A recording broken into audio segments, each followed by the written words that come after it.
Hey everybody, this is Bob Kovacs here at Wirefly with another Wirefly cell phone Schmackdown. And we've got a real doozy set up for you today. On the left is the Motorola DROID Bionic, which runs on Verizon's network.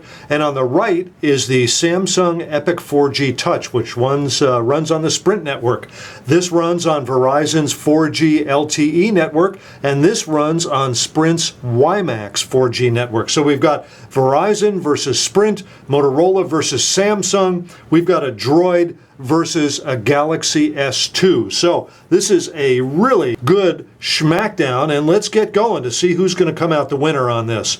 Now, both of these have, in many respects, very similar specifications. They both have dual-core processors running at very fast speeds. They both have 16 gig of onboard storage, but I should note that the Motorola DROID Bionic not only has 16 gig of onboard storage for your files, but it comes with a 16 gig micro SD card. The Samsung Epic 4G Touch has 16 gig of storage on board, but it does not come with a micro SD card. So you get 16 gig out of the box here, 32 gig out of the box here. So the Motorola DROID Bionic has a near knockout punch just in the storage round right there. Now, both of these phones have some weight to them, but surprisingly, not as much weight as you might think. The DROID Bionic turned out to be lighter than I was expecting it to be, lighter than when I compared it to some other of the Droid series of phones from Verizon.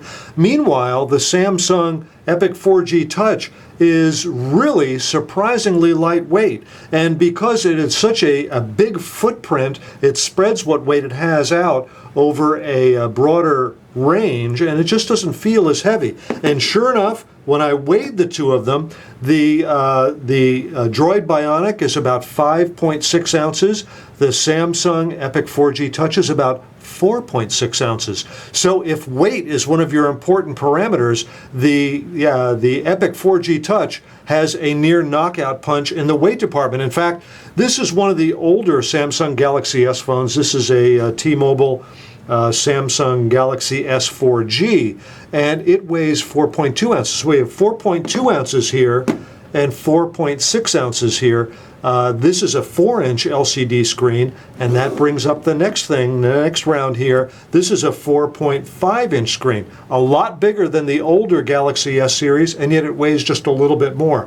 4.5-inch diagonal screen here, 4.3-inch diagonal screen here. So if you're like most Americans and bigger is better to you, wow, the Samsung Epic 4G Touch, that's the better phone. But wait, there's more. So this is a very complicated round. We have a bigger display here, so the Samsung wins the size sub-round compared to the Motorola. But the Motorola has 540 by 960 pixel resolution, 540 by 960.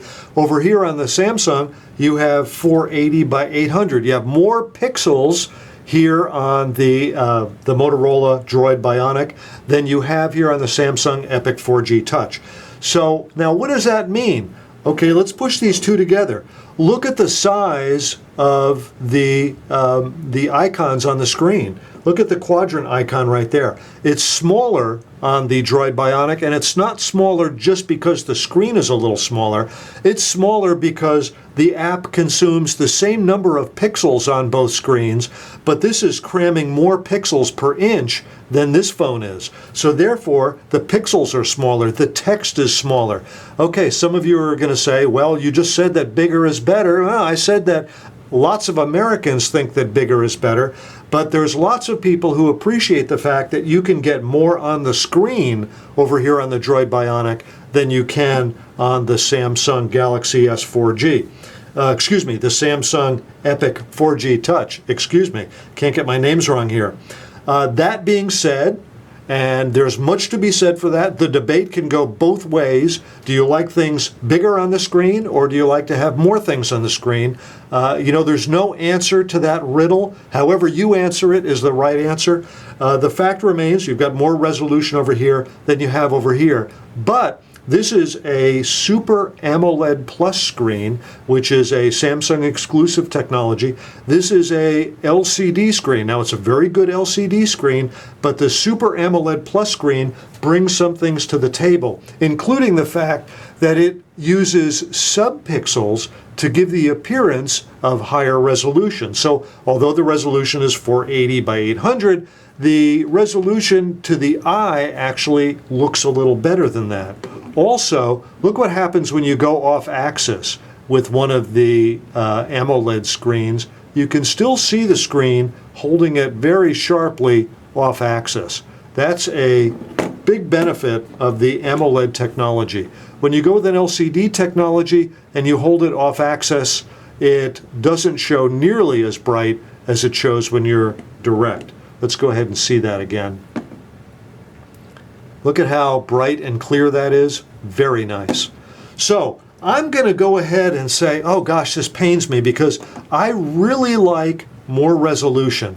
But the fact is that the Samsung Epic 4G Touch has sold me on this particular Super AMOLED Plus display. It really looks spectacular. Every time I pull this phone out and show it to people, they go, wow. Now, I love the resolution. I could spend, a full movie length watching a movie on this phone because it just looks so good.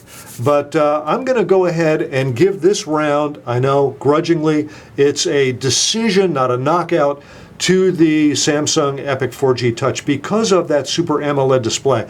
Now on Verizon, there is the Samsung DROID Charge that has a 4.3-inch Super AMOLED display. You know something? The display looks better on this Samsung phone than it does on the Samsung DROID Charge for some reason. The DROID Charge isn't bad, not by a long shot, but there's just something about this Epic 4G Touch that the image just really bangs right off of there. Okay, so I've talked about a variety of different things. Now, I've taken lots of pictures with both of these phones. Let's go into the galleries and see what we got here. Now, one of the pictures I like to take is Luis and Jen so that I can show you the flesh tones. Now, what I'm going to do is I'm going to find the camera over here and do the same thing.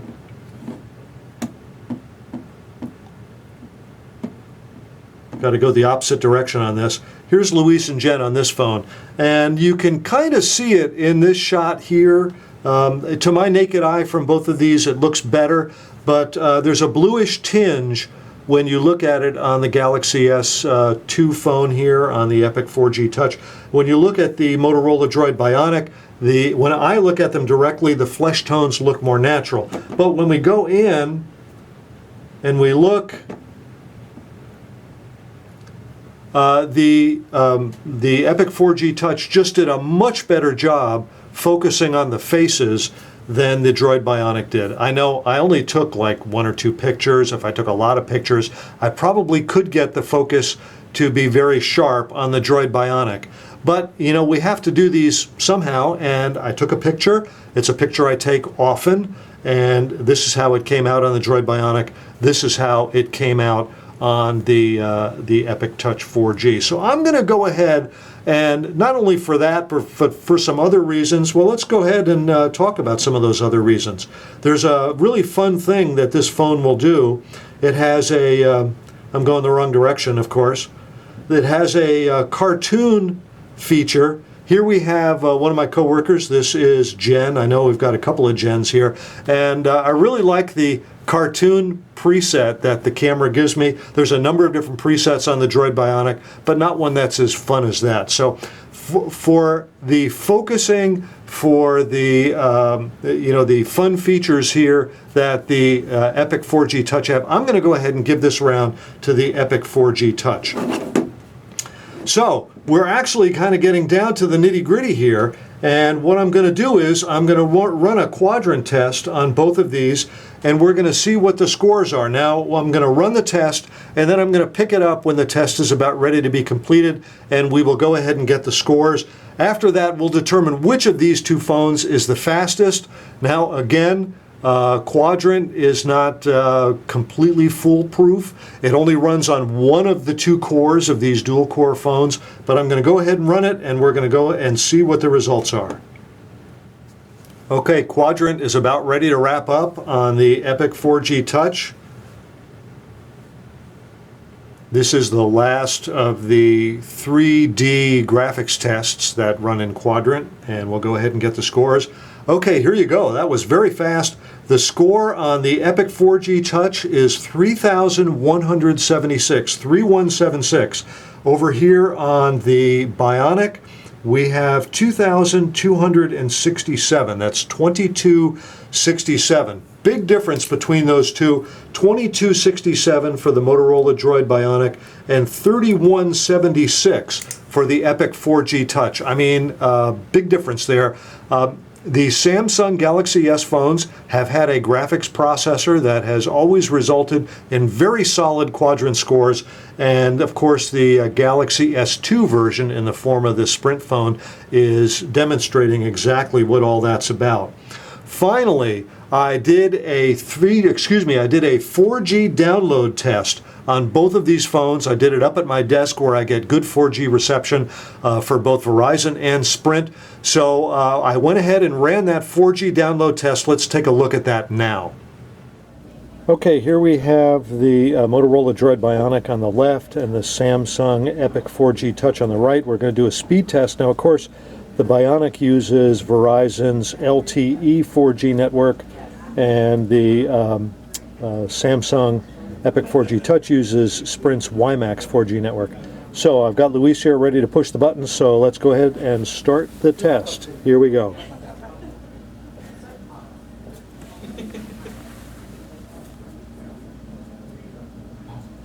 Okay, Sprint is done with a Epic score of 8.9 megabits, and the Bionic got 4.1 megabits. Now, actually, both those are pretty good scores, but hey, Sprint is the very big winner in this Internet 4G speed test.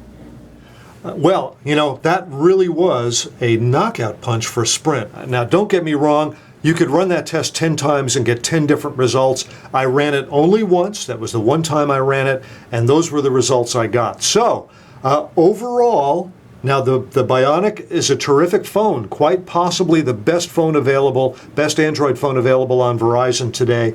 But there's no doubt in my mind that the Samsung Epic 4G Touch on Sprint has leapt to the top of the pack on Sprint and may very well be, right on this date, the very best Android phone you can buy in the United States.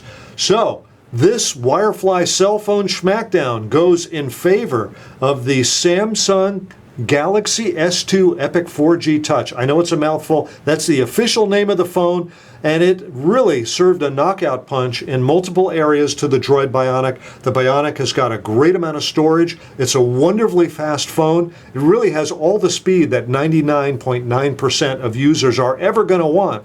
But overall, I think that the Samsung Epic 4G Touch is a little nicer package, has a really good display, and in this test had better benchmark speeds as well as better 4G download speeds. Hey everybody, this is Bob Kovacs here at Wirefly. Thanks for watching.